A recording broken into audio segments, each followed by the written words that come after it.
வணக்கம் மக்களே. இந்த வீடியோவில் நம்ம என்ன செய்தி பார்க்க போகிறோம்னா, செக்யூரிட்டியை வைத்து விரட்டுகிறார்கள், சாப்பாட்டுக்கு கஷ்டப்படும் நடிகை வாசுகி. அவங்களுடைய பேட்டி இப்போது சோசியல் மீடியாவில் வைரல் ஆகிட்டு வருது. அது மட்டும் இல்லாமல் ரசிகர்கள் இவரை ரொம்பவே ட்ரோல் மூலமாக, ரொம்பவே கமெண்ட் மூலமாக ஓட்டிட்டு வராங்க. அந்தளவுக்கு கிண்டல் பண்ணிட்டு வராங்க. சமீபத்தில் இவங்களுடைய பேசிய வீடியோ பார்த்து ரொம்பவே அப்செட் ஆகி போயிருக்காங்க. வாங்க என்ன செய்தி, என்ன தகவல்னு இந்த வீடியோவில் முழுமையாக பார்க்கலாம். அதுக்கு முன்னாடி முதன்முறையாக நம்ம சேனலில் சப்ஸ்கிரைப் பண்ணாதவங்கெல்லாம் சப்ஸ்கிரைப் பண்ணிக்கோங்க.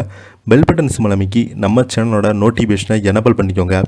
நாங்கள் போடுற வீடியோ உங்களுக்கு உடனுக்குடனே வந்து சேரும். தமிழ் சினிமாவில் கவுண்டமணி, செந்திலுடன் பல திரைப்படங்களில் காமெடி ரோலில் நடித்து பெயர் எடுத்தவங்க தான் நடிகை வாசுகி. தமிழ், தெலுங்கு, மலையாளம் ஆகிய மொழிகளில் 100க்கும் மேற்பட்ட படங்களில் நடிச்சிருக்காங்க. தற்போது பட வாய்ப்பு இல்லாமல் சாப்பாட்டுக்கு கஷ்டப்படுறாங்களாம்.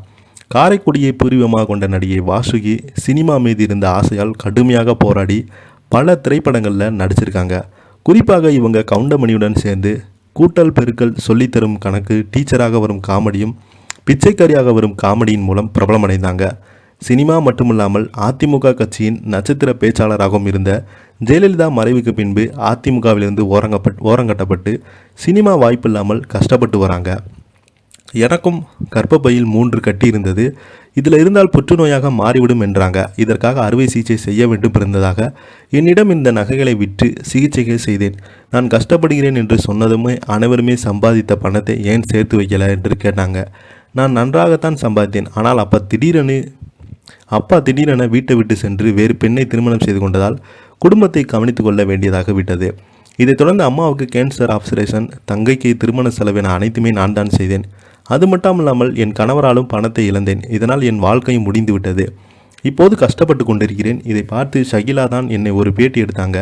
நான் படும் கஷ்டத்தை வெளி உலகத்துக்கு கொண்டு வந்தால் அதன் பிறகு நடிகர் சங்கத்திடம் பட வாய்ப்பு கேட்டு கோரிக்கை வைத்திருக்கிறேன். அவர்கள் நிச்சயமாக வாய்ப்பு தருவாங்க சொல்லியிருக்காங்க.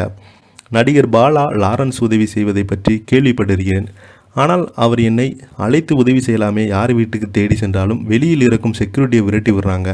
இப்படித்தான் விஜயகாந்த் இறந்த செய்தியை கேட்டு கடன் வாங்கி கொண்டு காரைக்குடியிலிருந்து வந்தேன். அனைவருமே பிரேமலதா உதவி செய்ததாக சொன்னாங்க. அவரிடம் உதவி கேட்டேன். அவர் நீங்கள் ஏதாவது வேலைக்கு போகக்கூடாதா என்று சொன்னாங்க. நான் இங்கே ஏதாவது வேலை போட்டு கொடுங்கள் என்றேன். என் ஃபோன் நம்பரை வாங்கி கொண்டு 1000 ரூபாய் கையில் கொடுத்து அனுப்பினாங்க. தற்போது காரைக்குடியில் தங்குவதற்கு கூட இடம் இல்லாமல் கஷ்டப்பட்டு கொண்டு இருக்கிறேன். யாராவது உதவி செய்தால் யாருக்காவது சமைத்து கொடுத்தோ டீ கடை போட்டோ நான் பிழைத்துக் கொள்வேன். ஆனால் எனக்கு உதவி செய்ய யாருமே இல்லை என்று வாசுகி தனது கஷ்டத்தை கொடுத்து அந்த பேட்டியில் கண்ணீர் மல்க கூறியிருக்காங்க.